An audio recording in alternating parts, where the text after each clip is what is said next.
Okay. Well,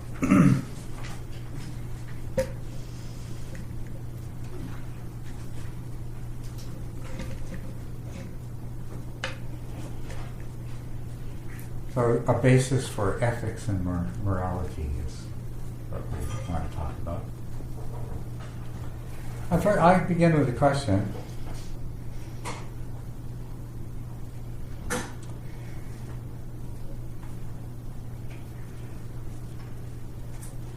How many of you behave in a good way or avoid behaving in a bad way because you're afraid that you'll be punished if you're bad by some God after you die, or be rewarded in heaven if you're good by God after you die? How many of you behave in a good way and avoid behaving in a bad way because you are hoping to be reborn in good circumstances after you die?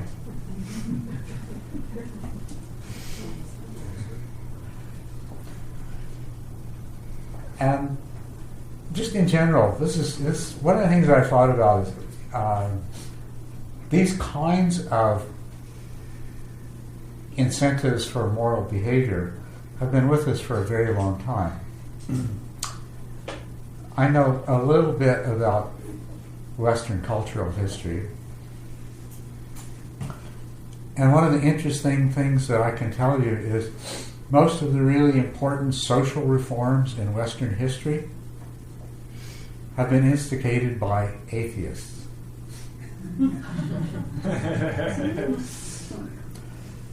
And there's been quite a few rather incredible atrocities committed by people who profess to be deeply religious. You might have heard of a little affair once known as the Inquisition.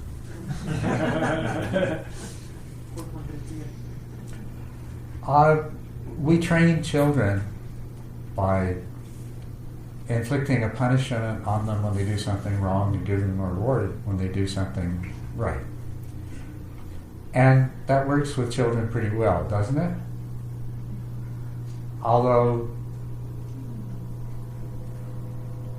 a bit more modern point of view would be that the punishment isn't really as effective as the reward, and neither is it as effective as communicating with the child and helping them to understand why they should do this and not do that.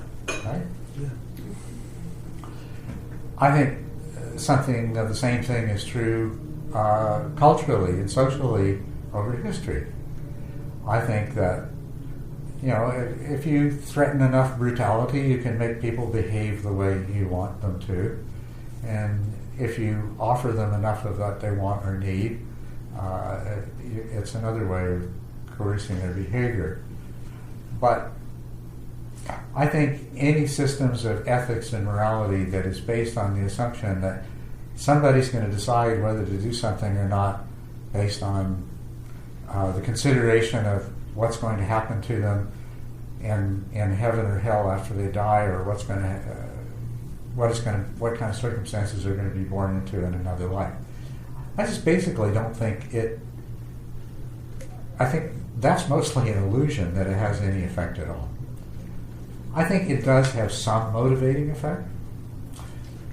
I know a lot of Asian people, and they grew up from a very early age that they were made to be concerned with what kind of incarnation they would have in a future life. And so, I mean, they heard this, and it was drilled into their heads from the time they were able to speak. So by the time they're 30 or 40 and have degrees in engineering or accounting or so on and so forth, they stopped thinking about it a long, long time ago. And they will say, well, I practice the Dharma because I want to have a better rebirth. And they believe that when they tell it to you. But if you press them, as to, okay, is that what's in your mind? But, there's this situation, you'd like to go to this retreat, but there's this problem. What a big part, what part does that consideration play in your decision to go on this retreat? You could do the same thing with all kinds of other things. And it's sort of a story that you might tell yourself that you're good because you don't want to be punished in an afterlife. And you want to be rewarded. But when you get down to the nitty-gritty, it doesn't really have too much to do with your actual behavior on the ground, where the rubber meets the road. It's usually not even remotely part of your consideration. So,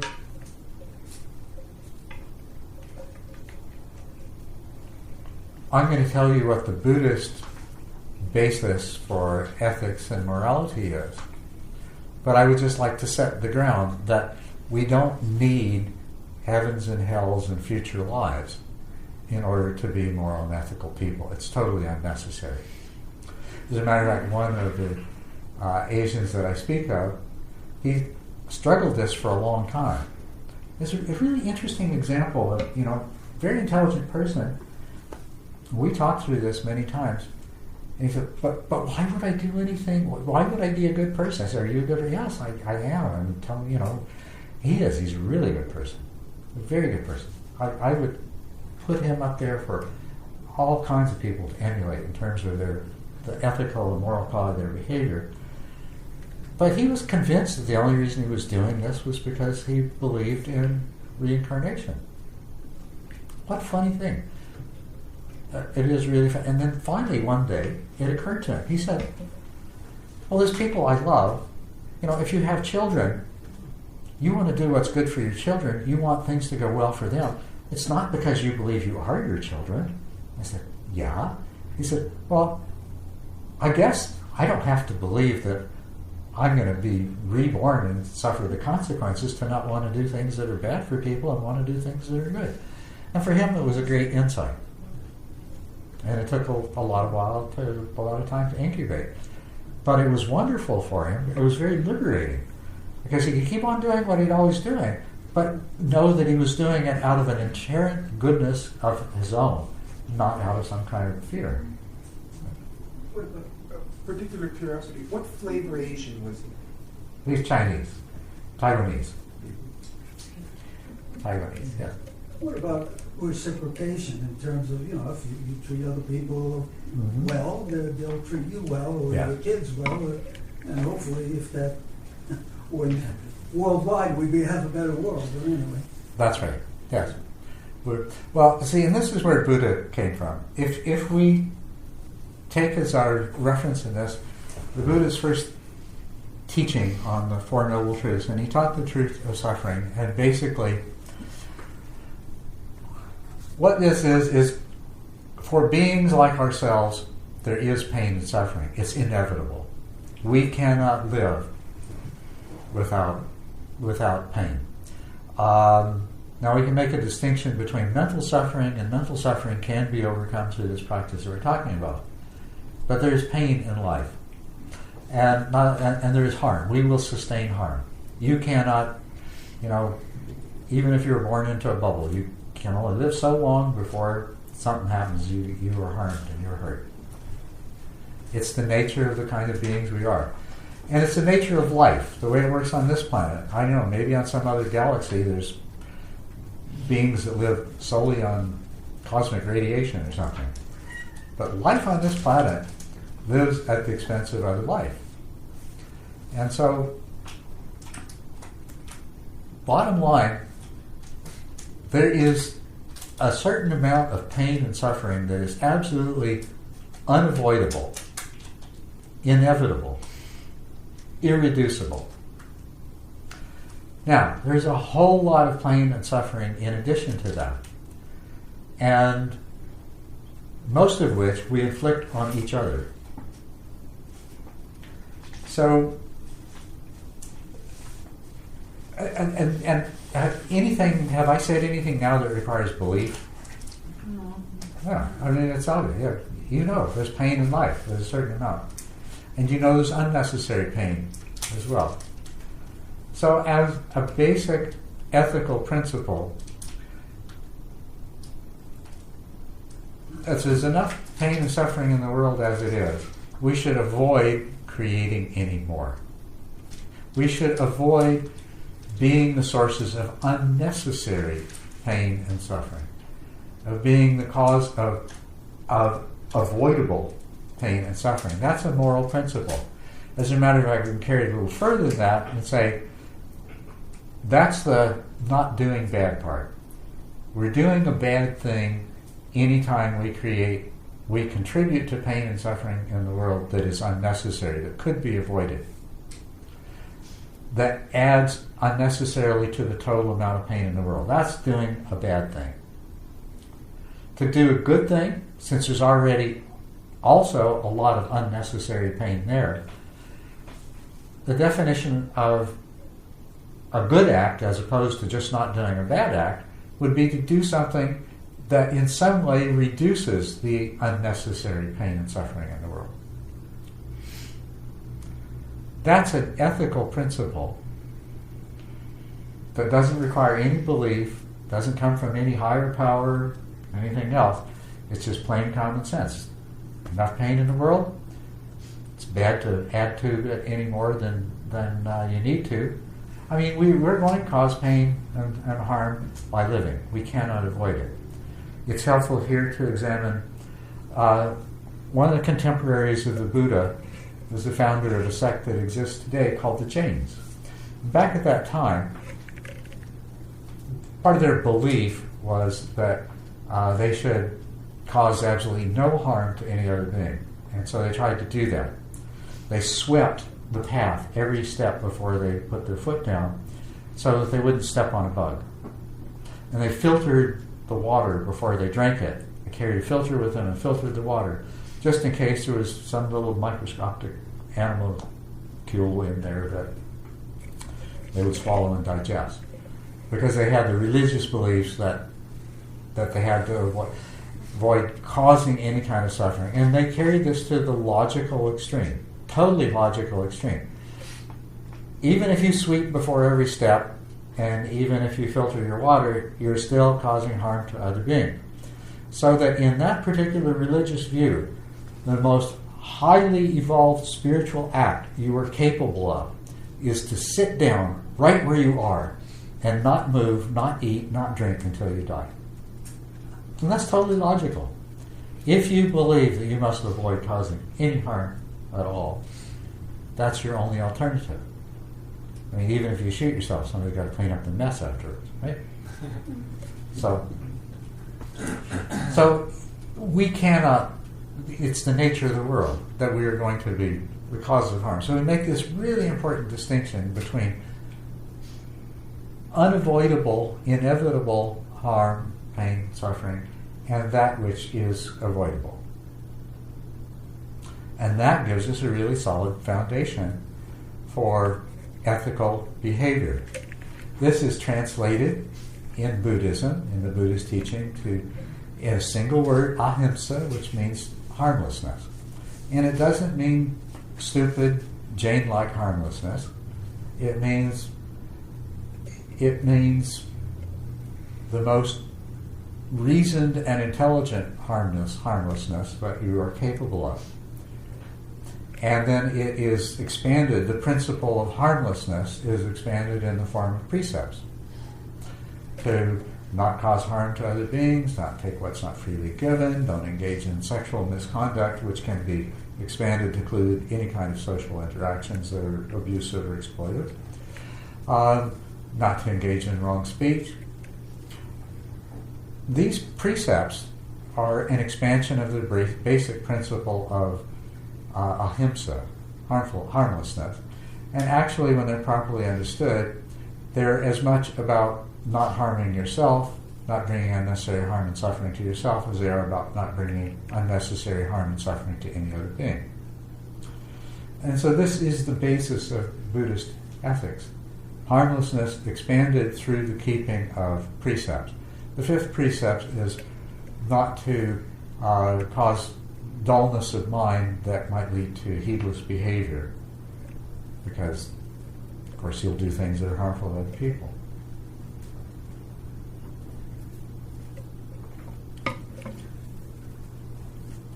So we have, without reference to anything else, we do have an ethical principle to follow. And we have very clear guidelines as to how we can go about implementing that. Now, the Buddha made a further distinction. He made a distinction between actions and the consequences of the actions, and intentions and the consequences of intentions. So,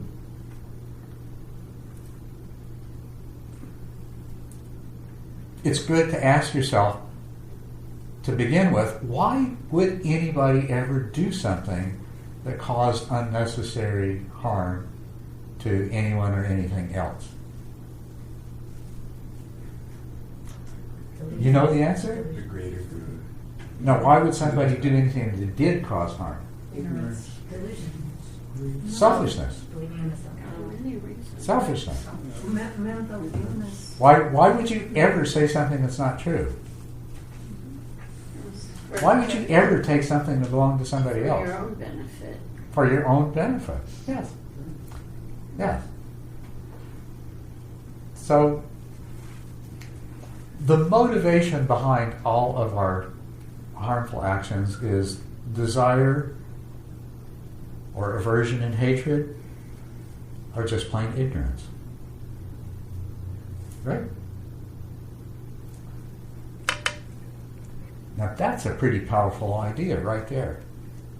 Of course, we've been talking all about this weekend about how you overcome ignorance, and how overcoming ignorance helps you to overcome desire and aversion. But it is the fact that where you do things that hurt others, either because you're totally unaware that you're doing it, or because you're so clueless you think it's going to produce one effect and it really produces another. Those are examples of ignorance. Or you do it out of the desire and aversion that come from the ignorance of not realizing that we're all in this together and that you're not really separate.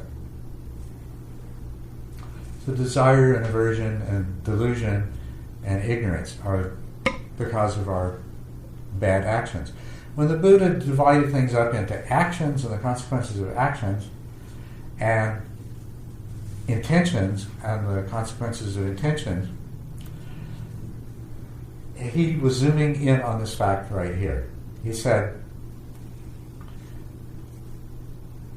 a bad intention is an intention that is rooted in desire and aversion, and therefore makes the tendency to desire and aversion stronger. And an intention that is rooted in delusion makes the delusion stronger. So therefore, bad intentions are intentions that harm you because they make you more firmly entrapped by desire and aversion and your own delusion. Bad actions are those that you can reasonably forecast are going to create unnecessary harm in the world. Good intentions are intentions that would increase that are not rooted in desire, that are rooted more in generosity, loving kindness, that are not rooted in anger and aversion, but are rooted in patience and compassion and love. And good intentions are intentions that are rooted in the recognition that we aren't really separate. Right? Good actions are those that simply, to the best of our ability to forecast their consequences, are going to reduce the amount of unnecessary suffering in the world. Now, if we put these two together, you can see that good intentions drive good actions, and bad intentions, as defined by the Buddha, drive bad actions.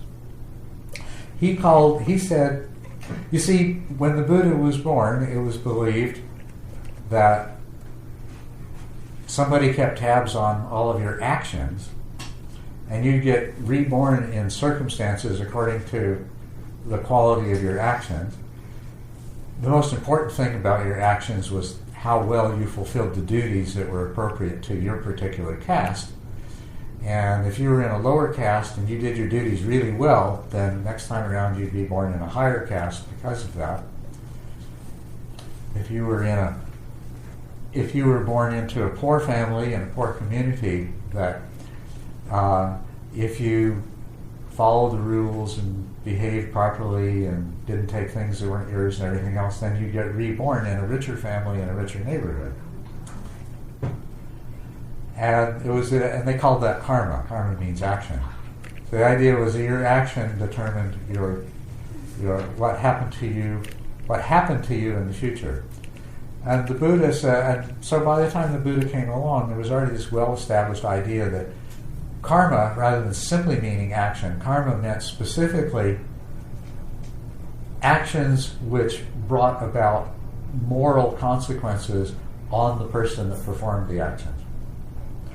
Well, Buddha took that term and he said, I'm going to use it differently. When I say karma, I mean intention. And we're going to distinguish the difference. We're going to make a clear distinction between karma and its effects and actions and their effects. The actions have consequences. And if you are kind and generous and helpful, that's going to produce consequences. Not any mysterious consequences that somehow get meted out to you by some magical power, but through simple cause and effect. If you're nice to people, people will be nice to you back. If you're honest and don't steal, then you are going to be respected and people will respect your property more. If you don't lie, people won't lie to you. If you don't speak badly about other people, people are less likely to speak badly about you. So there's a lot personally to be gained by behaving in a good way, by following the precepts. Put it more simply, if your actions are geared not to cause harm, unnecessary harm to others, and whenever possible to reduce the unnecessary harm to others, you are going to, through the workings of physics and chemistry and biology and psychology, you are going to reap positive fruits of that. There's still no guarantee that somebody's not going to come and mug you, or that your house is going to burn down completely by accident, or something like that, because that's part of the world of causality as well. The Buddha also acknowledged that in terms of actions, that we can't always accurately predict the consequences of our action. And so all we can do is predict the results of our actions in the best way we possibly can and act accordingly. And if something happens that we don't expect, then we can try to learn from it. But what he wanted us to focus on while doing that was our intentions. Because craving, desire, and aversion are the cause of suffering. If you act out of intentions based in craving, you are going to strengthen craving. So therefore, if you do that today, tomorrow you're going to be a person who is prone to more suffering because you're prone to greater desire and aversion. That's a consequence of intention. If you act out of generosity and compassion and loving kindness, you are weakening the hold that desire and aversion have on you, and you are going to be less likely to suffer whatever happens to you. If you act out of intentions that are rooted in attachment to the self and the belief that you've got things figured out and you know how the world works, and these other kinds of ignorance and delusion, you are going to strengthen that delusion. Whereas if you act out of the wisdom that comes from studying the Dharma, you're going to weaken the hold that that delusion has on you. What this adds up to is the result of karma. If the intentions behind your actions, no matter how they turn out, even if the action hurts somebody but you didn't intend them to, the results of your karma, if your karma was good, then you are going to become a different kind of person. Good karma means your actions are rooted in generosity, compassion, loving kindness, patience, and so forth. And that your intentions are rooted in wisdom rather than delusion. This is going to move you closer to being an enlightened being. If your actions are arising out of desire, even if it's the desire to be born rich in the next lifetime, you're making yourself more subject to desire, which is going to make you more subject to suffering. Likewise for aversion, likewise for delusion. If you reinforce the delusion of separate selfhood and everything else, you're moving yourself further away from enlightenment. You shift yourself back and forth, closer to enlightenment, further to enlightenment, and right along with that, as you go closer to enlightenment, you're going to be less subject to suffering. Not because bad things are not going to happen to you anymore, but because you're going to respond to them differently. You're going to move closer to if you go the other way, you're going to move in the direction of more suffering. You're not just moving away from enlightenment, you're getting more deeply entrapped in the ignorance, the delusion, the desire, the aversion that is going to create your suffering. So it's guaranteed that the result of your bad karma is that you're going to experience more suffering. Right? Your karma is the intentions behind your actions, and the result of your karma is who you are going to be in the future. Your actions produce repercussions in the world, and the results of your actions are going to be the things that happen to you. The results of your karma are going to be who it happens to. Two different things. This is the basis of Buddhist ethics. Not increasing the unnecessary pain and suffering in the world and decreasing it wherever you can, and trying to move yourself in the direction that you will experience less suffering no matter what happens to you. Exactly the same intentions and actions that reduce the suffering in the world at large are going to reduce your tendency to suffer no matter what happens to you. And the opposite is true. And this makes a lot more sense than worrying about what's going to happen to you in a future life. So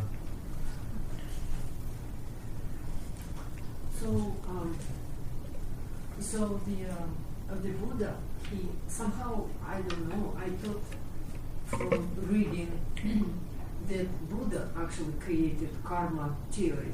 But now I understand it was existed before. He just explained how it works. No, Buddha created a brand new karma theory and threw the old one out. The old karma theory was what you do determines what happens to you. And there is some truth in that, but it doesn't happen by some magical way.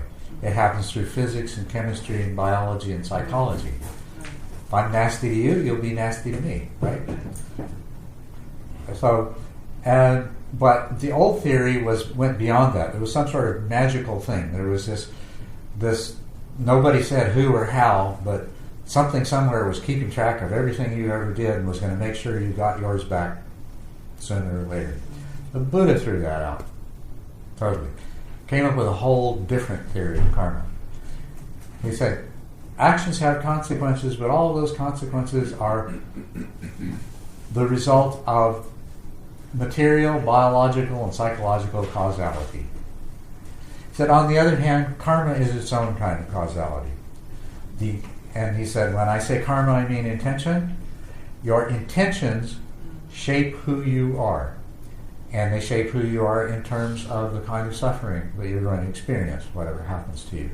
So he identified karma as a different kind of causality that, in our terms, is more important than the other kind. Right? Thank you. Yeah. So can we say that by good intention and good action, we're creating causes and conditions for being able to realize the various insights that you've been talking about? That's right. And we are. That's exactly right. And as a matter of fact, in those 18 insights, they're divided up into 5 purifications. The 2 purifications that come before that are virtue and purification of mind. The purification of virtue is exactly this. And one of the things that gets understated too often is that you cannot progress on this spiritual path effectively if you do not engage with virtue. You have to live virtuously. Because doing that kind of good karma changes you in such a way that the meditation is going to work. That the study, you're going to understand what you're studying much better. It's going to be easier to understand.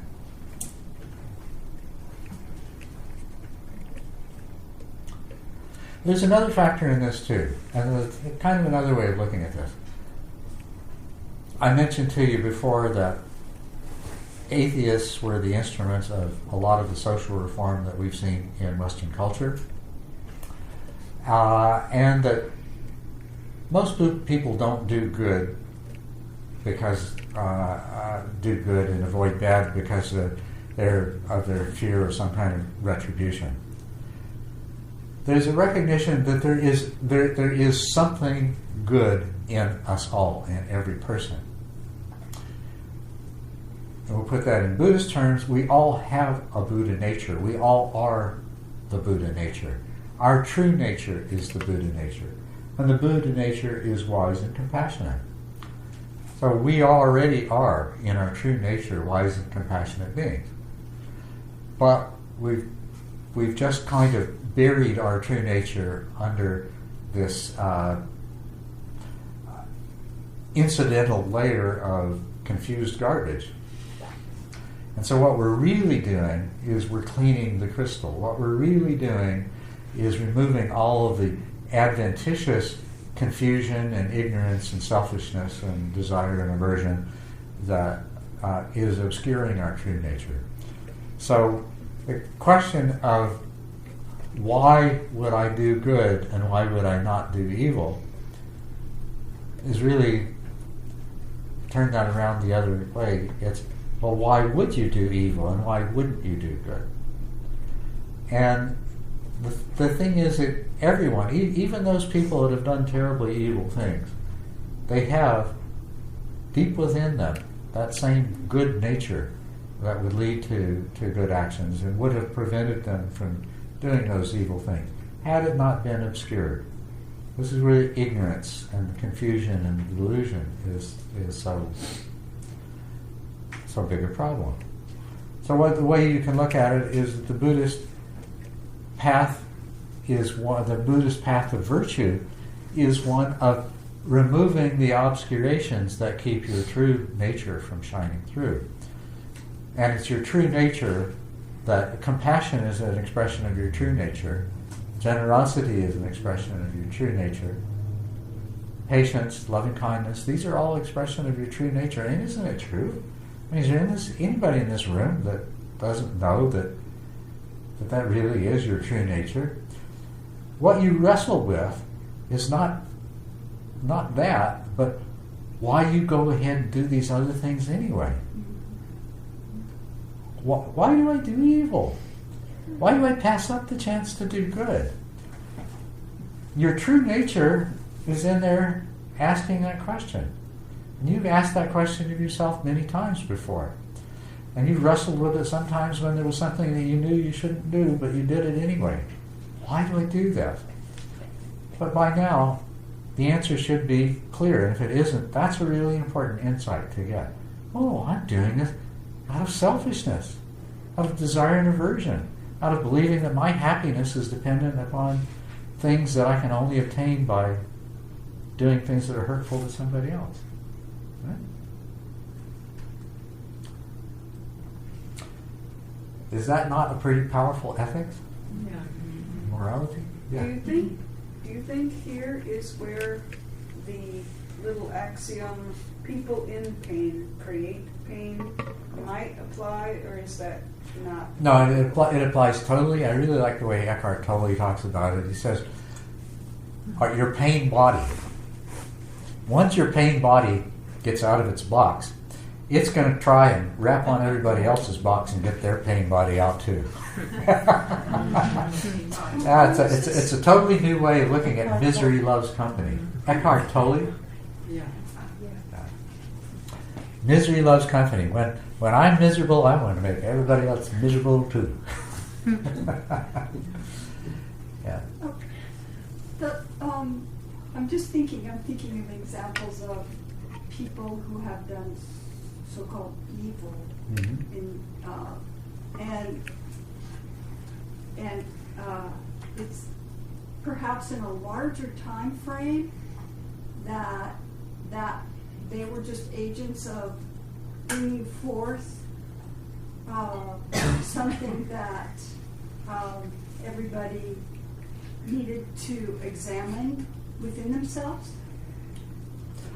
Specific, Hitler's the obvious example, but that's so obvious. Yeah, right. But Angulimala, or just me, I just noticed that sometimes, like, it's almost like a perversion.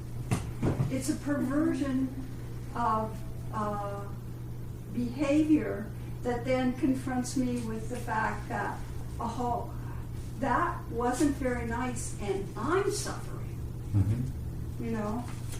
I'm suffering. So it's like the whole idea of drive all blames into one. Drive all blames into one? To one. Mm-hmm. So okay. I guess it's like I'm thinking, drive all blames into oneself. Yeah. Right? Well, it's like taking on all the whatever. It's like hyper martyrdom. Yeah. And what do you accomplish with that? I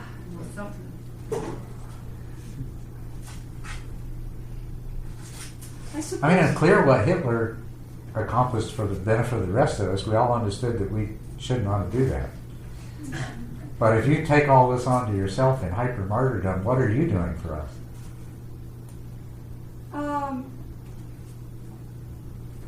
I'm learning what it's like. Okay. I'm learning what it's like, and then there's like a progression. Okay. Ever perhaps very slow. Okay, so what you're doing by taking on is putting yourself in a place of understanding so that you'll be far more compassionate in the future yourself. That would be a good goal. That would be a good goal. I wonder if there's not an easier way to get there. But it's a good goal. If it brings you to a place of being more loving and more compassionate, then that's great. I'm all for it. But when I think about what you might experience in the course of your own hyper-martyrdom, I'd really want to think, couldn't I suggest a better way?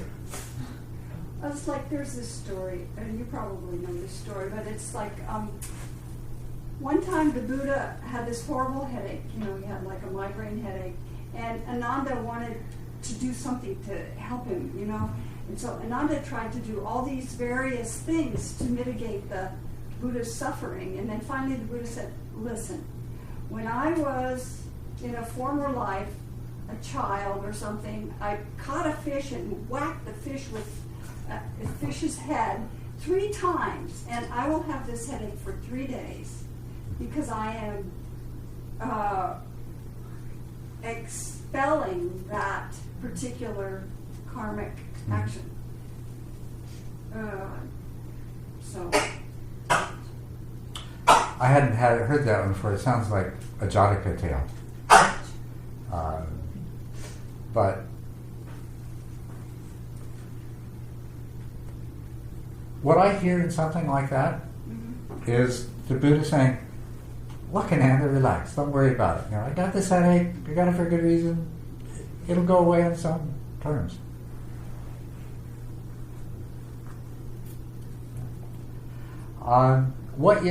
There are ways you can use your pain. One is when you find yourself in pain, you can say, well, I'm taking this on for the benefit of everybody else.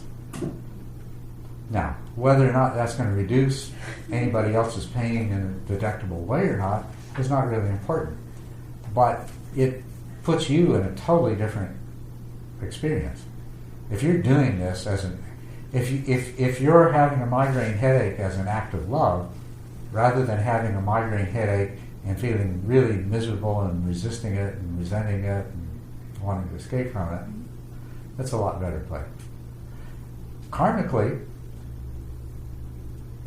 even, you see, I said to you that the intention counts even if you mistake the consequences in the world of your action.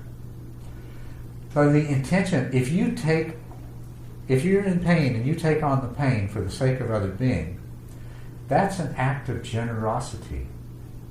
You're making good karma, even if you're totally mistaken about whether or not it's going to make a difference to anybody else's pain anywhere else.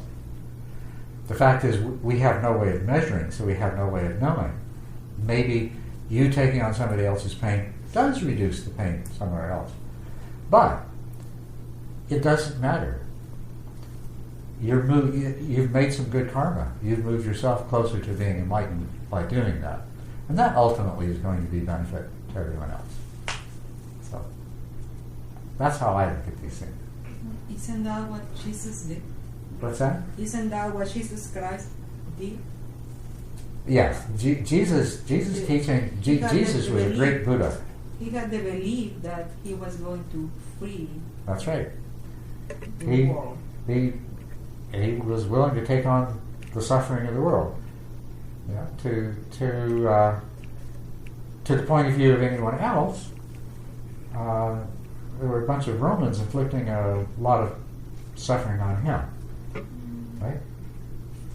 But in his mind, what he chose to do was to take on that suffering for the benefit of everyone else. Yeah. And to this day, we can't tell for sure whether that suffering he took on has actually helped anybody or not. But it doesn't matter from my point of view. Yeah. You were starting to talk about ways of using pain, and one of them was taking it on for the benefit of others. Are there other things that There are a lot of things like that. Yeah. Tonglen is a practice where you with each in-breath, you're taking in the pain and the suffering and the evil and the badness of the world, and you're purifying it, and then you're breathing it out again. And it's the intention that counts. All of the power is in the intention. As a matter of fact, if we go back to what a person learns when they become a stream entrant, they learn that rites and rituals and practices like this have no power of their own. It's the power that your own mind puts into it. But if you're practicing Tonglen, you're doing some really powerful work on yourself. You're creating some really good karma. And people do ask, well, is there really is there some kind of magical thing happening here that, things are really being purified as a result of this? All I can tell you is I have no idea how anybody could ever determine that. So it doesn't matter. If the belief that it does, if the belief that it can puts you in the place of creating this very good karma, it is going to benefit everyone.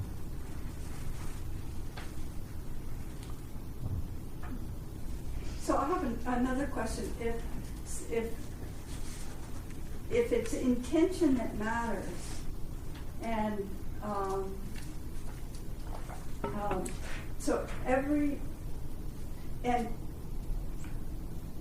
is an enlightened being somebody who is conscious of every intention. Like, I just lift my arm up, but I wasn't necessarily conscious of that. Yeah, that's right.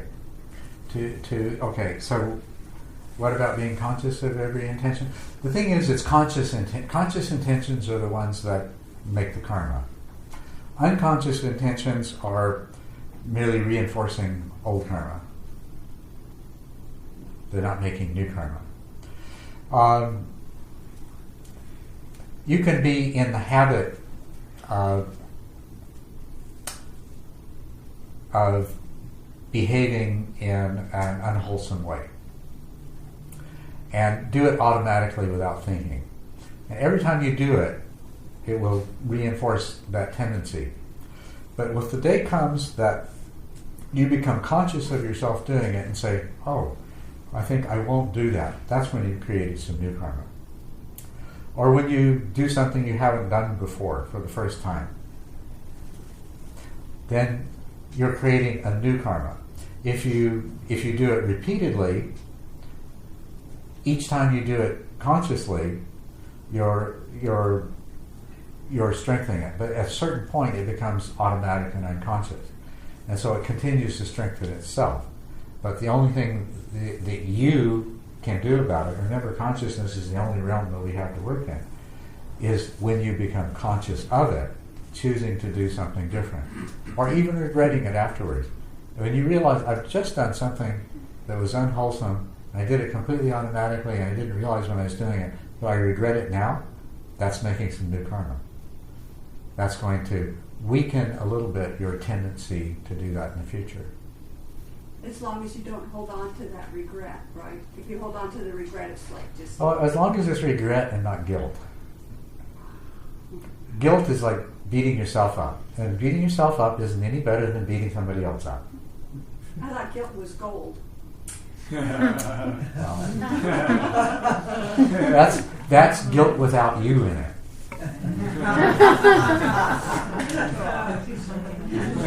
If you remove you from the guilt, it's gold.